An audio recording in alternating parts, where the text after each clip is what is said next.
En het is dan wel geen sportieve auto, maar zolang je deze auto op 80% van zijn potentieel rijdt over een mooie slingerende kustweg, zonnetje erbij, ja, dan is deze auto helemaal in zijn element.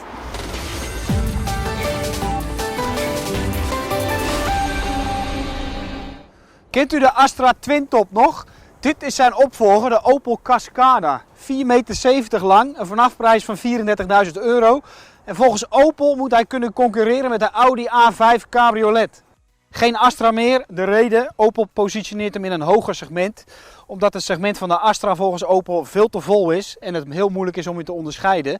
Onderscheiden wil Opel zich in het segment van de Audi A5 met een auto die net zo groot is als die Audi, maar een stuk goedkoper.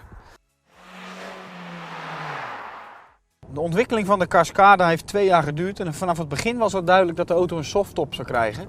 Zo'n softtop heeft meerdere voordelen. Het is lichter, minder complex en de auto wordt er een stuk fraaier van. De kap opent zich in 17 seconden en sluit zich in 19 seconden. Dat allemaal kan rijden tot een snelheid van 50 km per uur.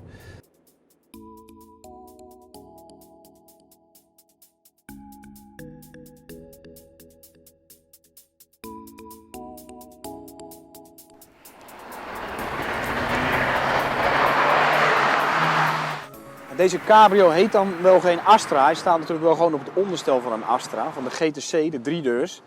Dat is een prima onderstel voor deze auto. Het is soepel geveerd, het is mooi gedempt. In deze versie heeft zelfs de FlexRide dempers van Opel met verschillende standen. Ja, en dan maakt het eigenlijk niet uit waar je op rijdt. Het comfort blijft gewaarborgd, zelfs op 19-inch wielen.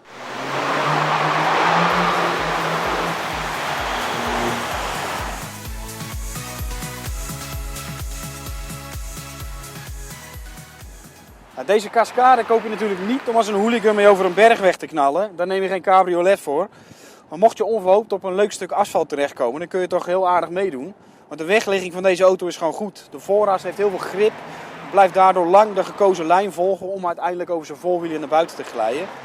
Prima, niks mis mee. De besturing biedt niet zo heel veel gevoel, maar toch kan ik hem aardig plaatsen.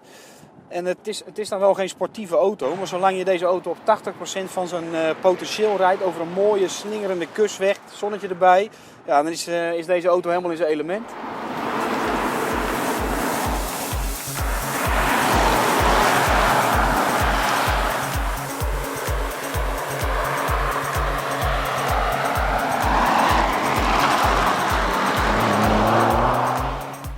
Het motorenprogramma van de Cascada bestaat uit 2 benzinemotoren en 2 dieselversies. Nou, omdat diesel natuurlijk geen gehoor is in een cabrio, moet je een benzineversie hebben. En dat is deze 1.6 turbo. Dus een nieuwe motor, 170 pk, 280 Nm. En wat vooral opvalt is dat hij heel soepel en heel smeuig is. Dus je kan lekker schakellui rijden, dat is natuurlijk wat je wil in een cruiser. En deze Cascada is behoorlijk zwaar. Hij weegt 1600 kilo. En nu zitten er 2 kerels in en wat bagage en wat benzine. En dan weegt hij zomaar 1800 kilo. En dan is die 170 pk toch echt wel de versie die je minimaal moet hebben. Ja, wie al wat langer Opel rijdt, die zal zich gelijk thuis voelen. Want het is het bekende interieur. In deze versie dan afgewerkt met fraai leer. Ziet er goed uit. Middenconsole, veel knoppen. Maar elke knop heeft 1 functie. Dus dat is eigenlijk heel makkelijk te bedienen. Ja, de zitpositie het is goed. Ik zit op een lekkere stoel. Ik zit laag in de auto, waardoor ik met mijn hoofd uit de wind zit. Ook op hogere snelheid. Opel noemt dit een 4-sits cabrio. En dat klopt eigenlijk wel. Ik heb zojuist even achterin gezeten. En ik denk dat je tot een lengte van 1,85 meter gewoon goed kan zitten. Ook met de kap dicht.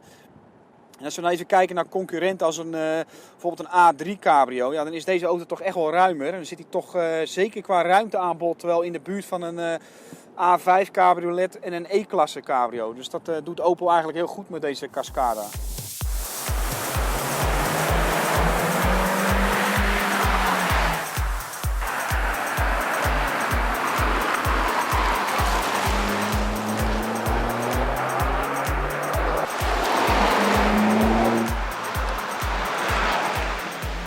Er staat de wereld van de cabriolets nu op zijn kop met de komst van deze Cascada. Dat is natuurlijk wat overdreven.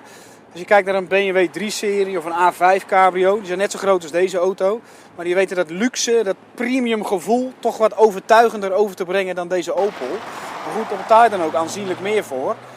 En kijk je naar deze Cascada, de versie die je moet hebben, de 1.6 turbo, kost €38.000. En voor het geld koop je ook een A3 cabriolet of een Golf cabrio. Maar goed, die zijn toch een stukje kleiner dan deze auto. Dus wat Opel eigenlijk doet, is gewoon een betaalbaar alternatief leveren voor een ruime 4-sits cabriolet. Ja, dat is toch een sterk punt van deze Cascada.